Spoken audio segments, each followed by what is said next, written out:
videoda en çok indirilen Minecraft modlarını test ettim. Sitenin ilk sayfasında Minecraft'ın en çok indirilen modları bulunuyor. İlk modumuz envanterdeki totem miktarını aşağıda gösteriyor. Tabii şu anda totemim yok. Hemen sandıktan birkaç tane totem alıyorum ve gördüğünüz gibi aşağıda totemlerim gözüküyor. Bu sayede PvP'deyken totem sayınızı aramaya gitmiyorsunuz. Ayrıca yeri ve görüntüsü oldukça iyi. Benim bu moda puanım 10 üzerinden 8. Sıradaki mod büyük bir probleminizi çözecek. Mesela evinizdeki sandıkları kategorize etmek için üzerine yazı yazabilirsiniz ya da eşya koyabilirsiniz. Ama tabela veya eşya çerçevesi sandığı açmanızı maalesef engelliyor ve bu asla kullanışlı değil. Fakat modu yüklerseniz tabelaya veya eşya çerçevesine tıkladığınızda da sandığı açabiliyorsunuz. Tabi burada aklınıza mükemmel bir soru gelecek. Tabela veya eşya çerçevesinde nasıl değişiklik yapacağız? Modun yapımcısı bunu da düşünmüş. Eğilerek sağ tıkladığımızda burada düzenleme yapabiliyoruz. Kısacası kategorize etmek artık işkence haline gelmiyor. Basit bir çözüm ve puanım 8. Sıradaki mod boşluğa düştüğünüzde size yeni bir şans daha veriyor. Normalde ölmeniz gerekirken gözleriniz kararıyor ve tekrardan ende düşüyorsunuz.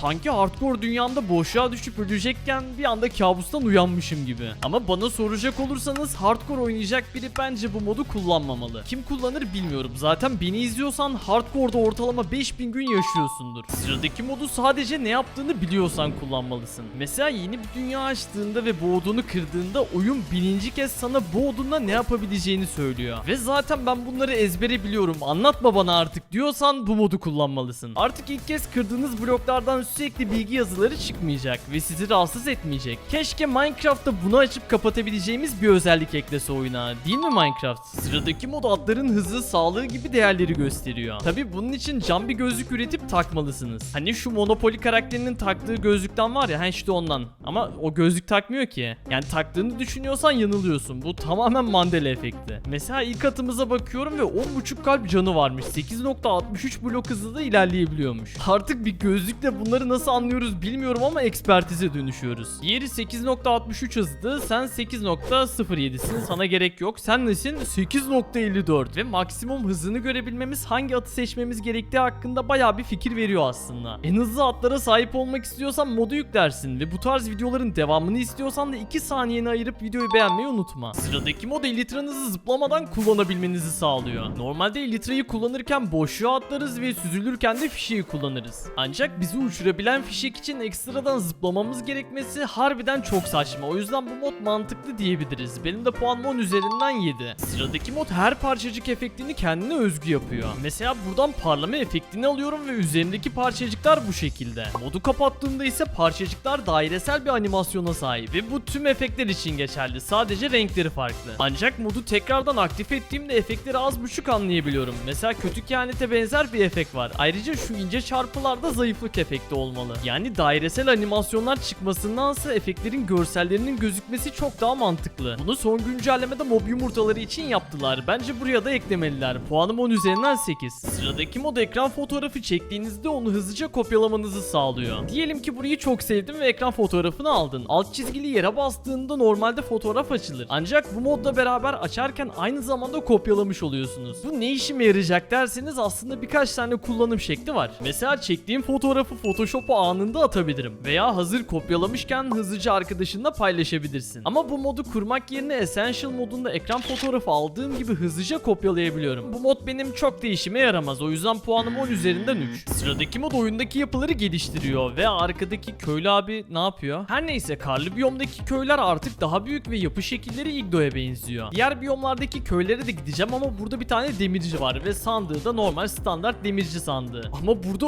örs falan bulunuyor da siz ne yapıyorsunuz burada ya? Her neyse, şimdi çayır biyomuna geldim ve buradaki köyler daha büyük ve aynı zamanda daha güzel. Merkeze geldiğimde de burada bir pazar yeri var. Tabi pazar yerini koruyan güvenlikler de bulunuyor ve köylülerle de takas yapabiliyoruz. Yani daha çok köylü nüfusu artmış da şehirleşmeye başlamışlar gibi hissediyorum şu anda. Hazır buralara kadar gelmişken bir tane ev turu yapmamız mantıklı olur. Merhaba abi, senin evine bakacağım. bir tane yatak koymuş, kütüphanesi var ve aynı zamanda eşyaları da yukarıda. Tabi hazır gelmişken sandıktan birkaç tane şey alsak sorun olmaz bence. Şimdi dünyayı gezmeye devam ediyordum ve savana biyomunda bir tane daha köy buldum. Ve köyün tam ortasında ejderha heykeli var. Köylüler harbiden sanatsal çalışmış. Ve diğer gelişmiş yapıda yağmacı karakolu. Yağmacılar daha iyi atış yapabilmek için atış talim noktaları yapmışlar ve çadırları daha büyük. Yani bunlar zaten normal Minecraft'ta da var ama kesinlikle geliştirilmiş. Tepede nasıl bir şey olduğunu merak ediyorum ve çıkış noktası buradaymış. En üste çıkmak için biraz çaba gösterdim ve vardığımda ganimetleri burada saklıyorlardı. Ama bir yandan da yağmacılar artık spawner'ın üzerinde doğuyor. Yani bunu kırana kadar erken oyunda sizi yorabilirler. Biliyorum birazcık garip gelecek ama karşınızda ormanlık konak. Dümdüz bir yapıdansa daha detaylı ve malikane havasını veriyor. Genelde bu tarz modlarda pek güzel build'ler olmazdı ama bu mod bayağı bir iyiydi. Puanım 10 üzerinden 8. Sıradaki mod ölüm ekranını değiştiriyor. Yani Dark Souls'taki gibi oluyor ve ölüm ekranı bayağı bir ikoniktir. Daha önceden görmediyseniz herhangi bir problem yok. Düğmeye basıyorum ve öldüğümde ekrana öldün yazısı çıkıyor. Tabi daha sonrasında Minecraft'ta izlediği ufak bir animasyonla öldün ekranı geliyor. Yani bunun sebebi de önceki ekranın ikonikliğini bozmamak bence.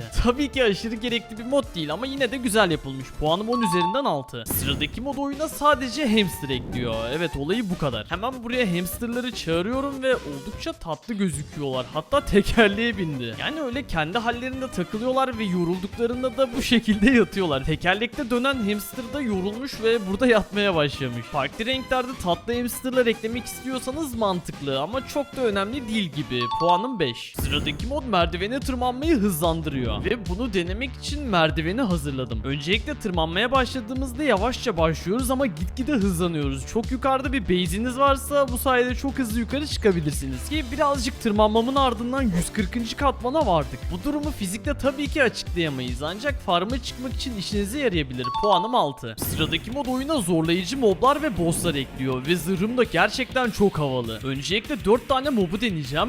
Oo, bu ne? Şu an yanlış şeyi çağırdım sanırım. Böyle basit bir mob olması gerekiyordu normalde. Neyse, elimdeki kılıçla sana vuracağım ve canımı götüremiyorsun neredeyse ama ben seni çok rahat keseceğim. Oha! Çok havalı lan. Ne yapıyor? Lan dur.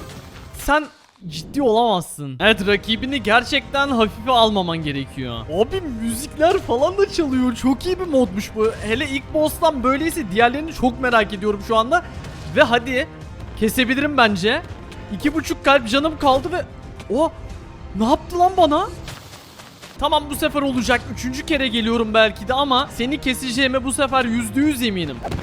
Tamam, hadi. Son vuruş, 2 kalp canım kaldı. Ve işte bu. Ama patlayarak öleceğini bilmiyordum. Her neyse, sonuç olarak kestik ve bize baltasını vermiş. Çok havalı gözüküyor ama ben onun gibi havalı hareketler yapamıyorum galiba. Bu modun puanı gitgide kafamda artmaya başladı. Tamam, sıradakini çağırıyorum. Ne oldu lan? Nereye kayboldu? Aşağı indi. Aynı uyandırıcı gibi galiba ama zombiler çağırabiliyor. Ve garip garip ışınlar yolluyor. Bu ne oğlum? Yanına gittiğimde farklı bir yere ışınlanıp tekrardan zombiler çağırıyor. Döngüsünü anladım ama ölmek de bilmiyor. Oha, ne yapıyorsun? Hepsini öldürdü. Ve ruhlarını büyük bir ihtimal kendi içine çekip canını doldurdu. Oğlum, dalga mı geçiyorsun? Çok güzel yapmışlar. Ve 2 tane eşya verdi. Kalbi mi? Bir dakika, kalbini kullanabiliyor muyuz? Hayır, hiçbir işe yaramıyor. Hemen sıradakinden devam edeceğim. Bayağı bir merak ediyorum. Az önce gelen şeylerden biri bu ve bunu kesmek çok da zor değil zaten. Şimdi sırada babalar var. Bunların hepsini aynı anda çağırmayı düşünüyorum ve yüksek ihtimalle 1 dakika bile dayanamayacağım. Bu ne lan öyle? Dalga geçiyorsunuz galiba. Önce şunu bir indirmem gerekiyor. Abi sen de gel. Seni de hızlıca keselim. Ve kendi aralarında savaşmaya başladılar. Tamam, bu hoşuma gider de oğlum, sizin sayınız gitgide artıyor. Bu ne lan? Ve orada ekstra bir savaş dönüyor. Abi siz kapışın, canlarınızı azaltın birbirinizin, ben geleceğim. Önce bu arkadaşı kesmeliyiz bence. Çünkü yeni iskeletler getiriyor. Aynen. Gerisini çok rahat halledebiliriz zaten. Evet, hepsini kestim. Şimdi çok güçlü bir boss'umuz var. Diğer boss'u da kesmeyi başarmış bu arada. Ve asla peşimi bırakmıyor. Abi az önce çıkan şeyle falan saldırsam hiçbir hasar veremiyorum. Gerçekten elimdeki diğer silahla vurduğumda bayağı iyi hasar verebiliyorum bu arada. Gel buraya koca adam. Bana karşı hiçbir şansın yok bu silahla beraber. Hadi, çok az kaldı ve işte bu. Abi önümde dizlerini çöktü. Hem bossların tasarımları hoşuma gitti hem de özellikleri. O yüzden bu moda puanım 10 üzerinden 9. Sıradaki mod dağ oluşumlarında taşların daha yoğunlukta gözükmesini sağlıyor ve olayı tamamen bu. Yani neden bu kadar çok indirildiğine dair herhangi bir fikrim yok. Ve bu modda anlatabileceğim pek bir şey de bulunmuyor açıkçası. Sadece toprak yerine taş gözüküyor. Ama sanırım insanlığın bu moda ihtiyacı varmış. Çünkü 1.7 milyon indirilmiş ve bu bayağı korkunç bir sayı. Açık konuşmak gerekirse çok kötü değil ama yine de ihtiyacım yok. O yüzden puanım 10 üzerinden 4. Sıradaki mod dünya yükleme ekranını daha havalı yapıyor. Bunu size gösterebilmek için dünyadan çıkmam gerekiyor. Ve tekrardan giriş yaptığımda en son bıraktığım haliyle dünya yüklendi ve kusursuz bir geçiş var. Dümdüz toprak bir ekranda dünya yükleniyor yazısı görmektense kesinlikle bu daha güzel. Puanım 8. Sıradaki mod eşyalarınızı sergilemenizi sağlıyor. Buraya bir sanat galerisi yaptım ve görüntüsü harbiden çok kötü. Yani builder olduğumu zaten söylememiştim. Ama asıl olay buradaki eşyalar. Mesela en nadir zırh şablonunu burada sergiliyorum. Müzik diskleri de oldukça havalı gözüküyor. Bu arada zırh askıları oyunda var. Yani zırhlarımızı sergileyebiliyoruz. Bence eşyalar için de böyle bir şey eklense fena olmaz. Puanım 10 üzerinden 8. Sıradaki mod Lightmatica modu için ekstra bir mod.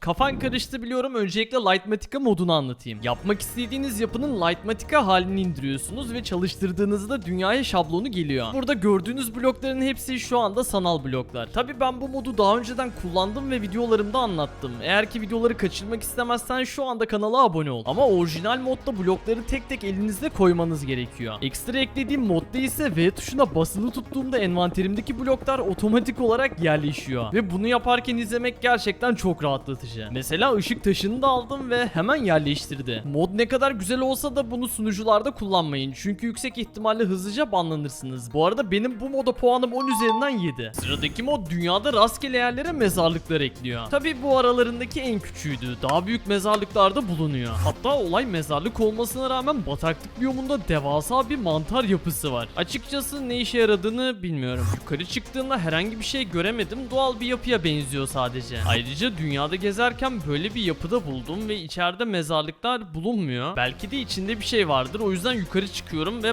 parkur yapmam gerekiyor.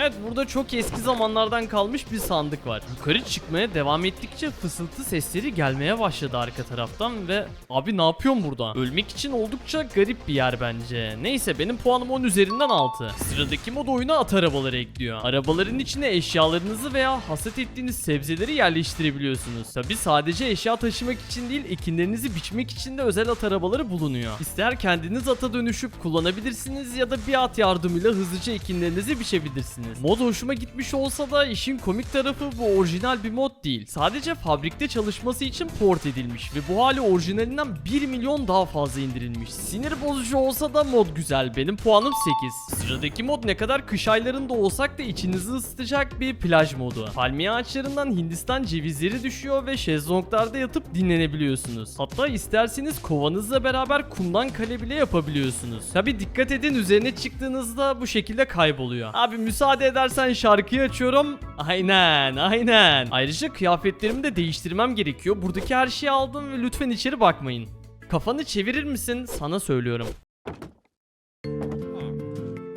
Birkaç dakika sonra. Evet, bu şekilde gözüküyor ve diğer kıyafetleri tabii ki giymeyeceğim. Böyle bir beklentiye girme. Şimdi suya gireceğim. Ondan önce şunu da giyiniyorum. Yani normalde yüzmeyi biliyorum da çok tatlı gözüküyor Axolot. Ve şimdi bunlarla suya girdiğimde asla batmayacağım. Yani batmamam gerekiyordu normalde. Her neyse, sahilde çift kale maç yapmak isterseniz burada plaj topu da bulunuyor ve böyle bir şey olduğunu bilmiyordum bu arada. Videodan önce burayı tamamen ben hazırladım ama dünyanın farklı noktalarında sahillerde bu tarz yapılar bulunuyor. Bir yapıda hem içecek satılıyor hem de ev olarak kullanılıyor. İkincide kazı yapılmış ve bir tane hazine sandığı var. Üçüncü yapının yanında ise tuzaklı bir hazine sandığı bulunuyor. Eşyaların ve yapıların tasarımları güzel. Puanım 10 üzerinden 8. Sıradaki mod altyazıların yerini değiştirebilmenizi sağlıyor. Tabii önce erişilebilirlik ayarlarından altyazıları açıyoruz ve artık hangi seslerin nereden geldiğini veya ne taraf tarafta olduğunu görebiliyoruz. Ama diyelim ki sağ alt tarafta olmasını istemiyorsunuz. Sol üstte olsun veya ortada olsun. İstediğiniz yere koymak istiyorsunuz. Modun konfiğinden detaylıca ayar çekiliyor. Oyuna geri girdim ve altyazılar sol alt tarafta. Tabi sırf bu ayarı yapabilmek için Minecraft'tan çıktım, düzenlemeyi yaptım ve daha sonra tekrardan girdim. Mod menüsünde bunu yapamamak çok saçma. Yani şimdiye kadar yüzlerce mod tanıttım ve bu tarz özelliği olan modların hepsini mod menüsünden ayarlayabiliyorduk. O yüzden puanım 10 üzerinden 4 olacak. Sıradaki mod aradığınız eşyaları hızlıca bulabilmenizi sağlıyor. Yapmanız gereken şey çok basit. Sandığı açıyorsunuz ve aradığınız şeyi alt kısma yazıyorsunuz. Elmas yazdığımda envanterde elmasla alakalı her şey gözüküyor. Tabi aklınızda bulunsun, arama yapmak için kutucuğa çift tıklamanız gerekiyor. Eğer benim gibi sandıkta eşya ararken zaman kaybediyorsanız çok işinize yarayacak.